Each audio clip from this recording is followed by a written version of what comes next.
Growing up in this modern patriarchal culture is a challenge, and I thought I would take this time to outline some of the challenges that really are present for us as women, and hopefully some opportunities for us to lean in and shift the narrative. Welcome to the Satisfied Woman podcast. I'm your host, Alana Kaivalya. This podcast is dedicated to helping women lean into their femininity and rediscover the power of their feminine gifts.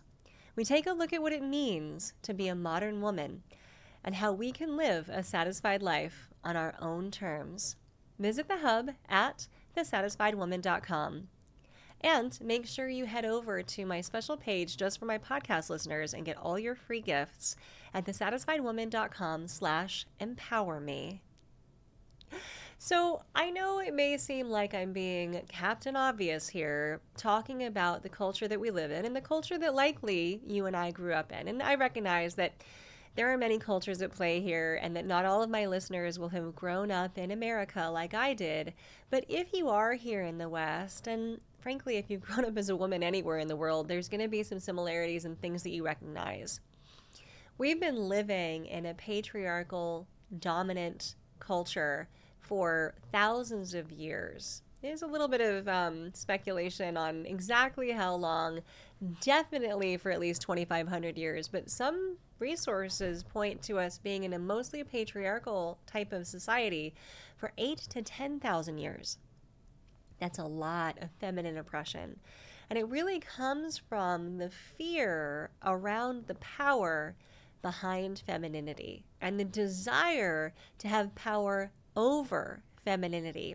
Perhaps one of the most key factors in the dominant rise of the patriarchy was the fact that women have the ability to bear children.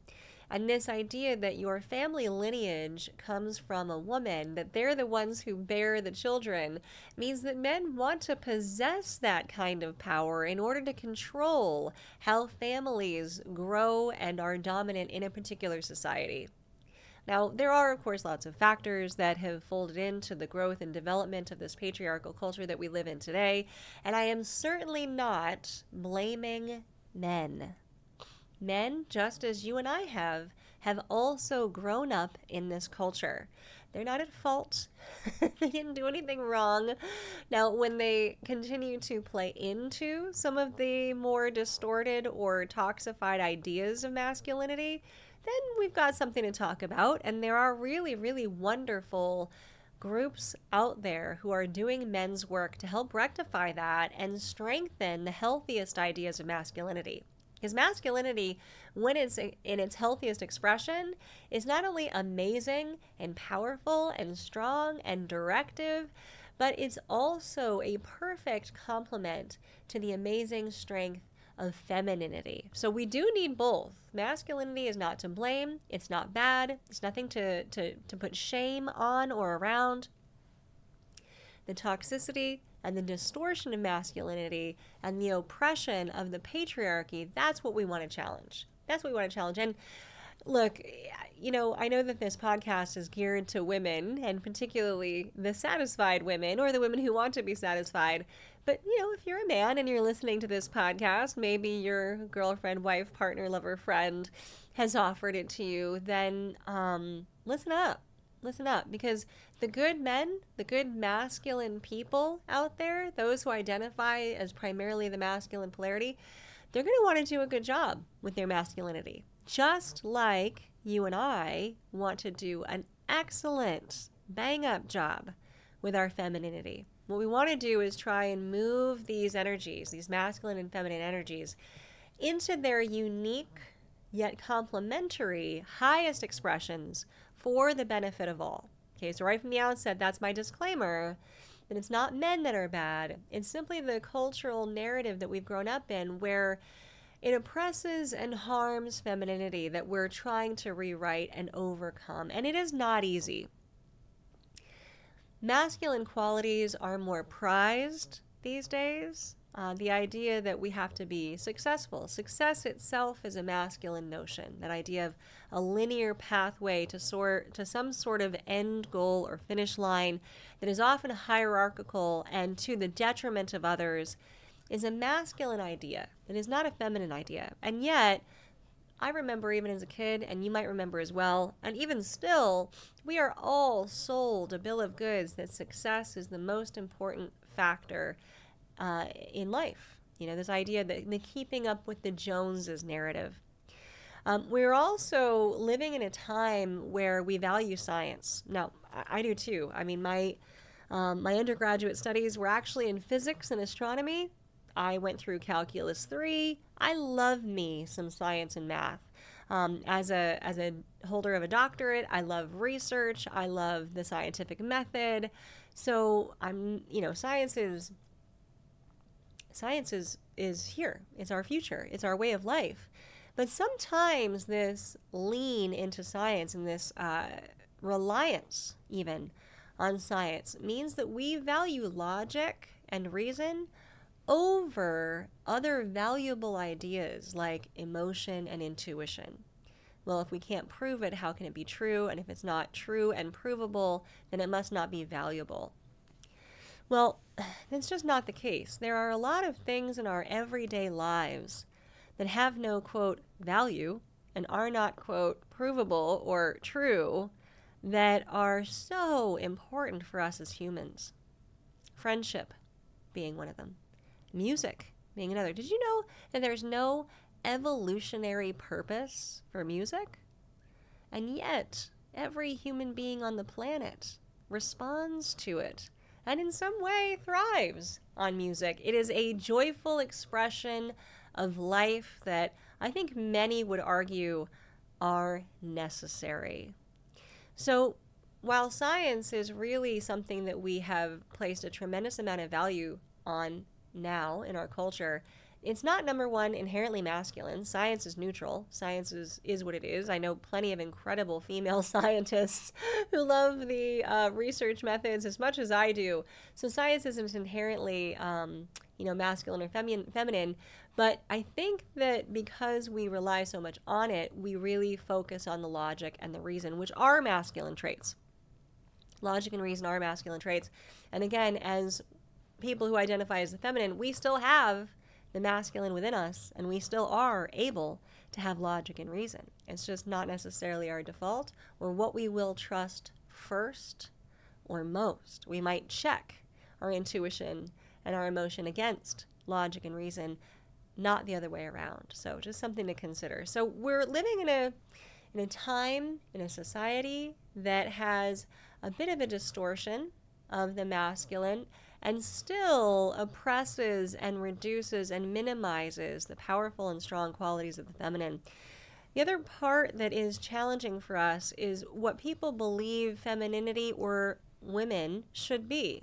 We still have a notion that women should be nurturing and self-sacrificing, and that success is defined in that traditional masculine way.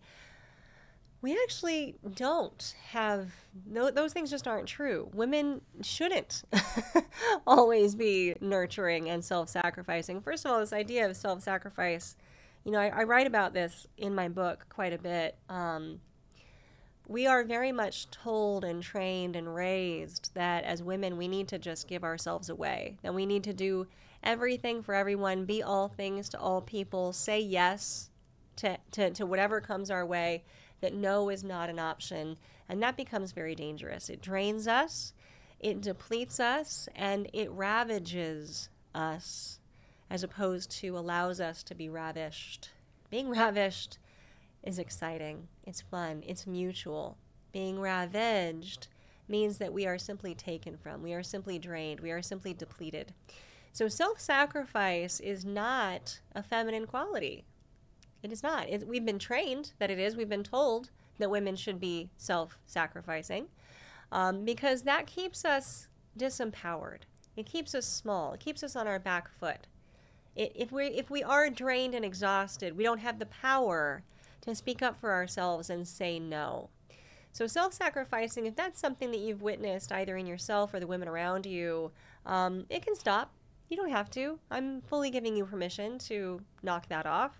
It's not a part of your femininity. Don't believe that lie. It is not a part of womanhood. It is not a required trait. In fact, for femininity, it's not self-sacrifice, it's reception. We actually want to take on, we don't want to give away. Self-sacrifice is a giving away of ourselves.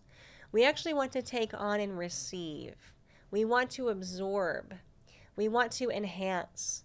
We want to build from the inside up. That's how femininity works. So femininity really doesn't give anything away. If you think about even one of the most kind of primal aspects of being a feminine woman, it is the potential, and not all women have this capability or will choose this, but the potential to grow life. And you think about that 9 or so months that women will grow a baby inside of them, boy, oh boy, that is from the inside, this development. That is a self-effulgence. We're not giving anything away in that development. If we think of that as a primal metaphor, we are building from within, from our own resources. We are self-generative, not self-sacrificing. Now, once the baby has been birthed, things shift a bit, and that is for another podcast. I write about it a little bit in my book. We go from being inherently feminine in that pregnancy process to being actually in the masculine as we grow the child on the outside. So the other narrative of women should be nurturing. Interesting, I find this word all the time describing femininity and womanhood. It's not a feminine word. Nurturing is actually a masculine word. I know, what? The correct feminine word would be nourishing. Women want to be nourished. The feminine needs to be nourished. And again, that is that receptive energy. We want to be fed. We want to be filled, fulfilled.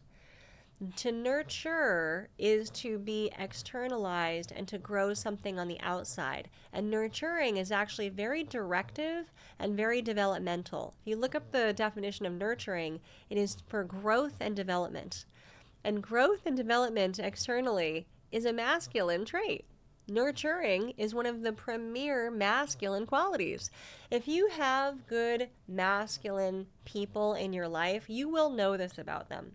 I think of, this is kind of maybe a silly parallel, but I think of Gandalf in this regard. Talk about a strong masculine nurturer. You know, Frodo is his mentee, let's say. Frodo's asking for advice, he's asking for guidance, and Gandalf is always there. It's always being supportive and nurturing to Frodo, helping him grow, and quite literally in the books, helping him to move forward along his path. That's what nurturing is. That is what the raising of a child is that nurturing. Once they have exited the womb and are free in their own right to live in the world, they are in need of nurturing. So we can start to turn on its head these concepts that we've been raised with, that we've been enculturated to, that are supposedly feminine, and qualities of women that actually aren't quite in alignment with our most true and core energy, and that have actually been fed to us as ways to keep us depressed and small. You know, that realization can come as a shock. I understand that. You know, I get it. I get it. I know how that concept of nurturing, a lot of women have owned that. And I think that's why we see so many women in careers of care, women as nurses, teachers, child care providers. They really take on that nurturing and they take it very seriously. Now, many women are good at it. They're excellent at it. Just be mindful, if this is you, if this describes you, if that behavior keeps you in your feminine, in that receptive, fulfilling, creative, self-generative place, or if it actually leans you into the masculine, where you're there to guide, direct, and grow. So, again, everybody has their own unique mix of masculinity and femininity within them. Many women will be put into that child care or that caregiver role and love it. And so that is definitely their fullest form of self-expression. But I think just really relegating it and understanding that it is a masculine expression. Maybe it's the one that we really love and we give it our all, and then we're feminine in other ways. There are no rules here, and there is no one right way to be a feminine woman. Okay? So just keep that in mind. There's lots of ways to get through this and maneuver through. So these are some of the myths and misconceptions that hinder empowerment for women. We are looking for ways to be ourselves in the world and really dropping some of the cultural and social narratives that keep us small. The idea that ambition is not feminine, the idea that we don't need or want more. Well, one of the classic phrases of femininity is more. The feminine loves more. The feminine is deeply ambitious, especially when we're in our creative power. We want that creativity to flourish, to flow, and to grow, and to thrive. Femininity wants everyone around her and it to thrive in the best way possible. So I want you to embrace a multifaceted view of femininity that includes strength and even assertiveness. Women are not passive. Femininity is not passive. Femininity is bold. It's strong, but it is its own. It's its own strength. It's its own boldness. It's its own expression. It doesn't have to look like the masculine. It doesn't have to look like we've been trained. So I'm excited because you and I in this movement get to start to unpack this and determine what femininity really is in the world. We get to reevaluate what we've been told is womanhood or is femininity and decide for ourselves based on what we know of femininity and feminine principles.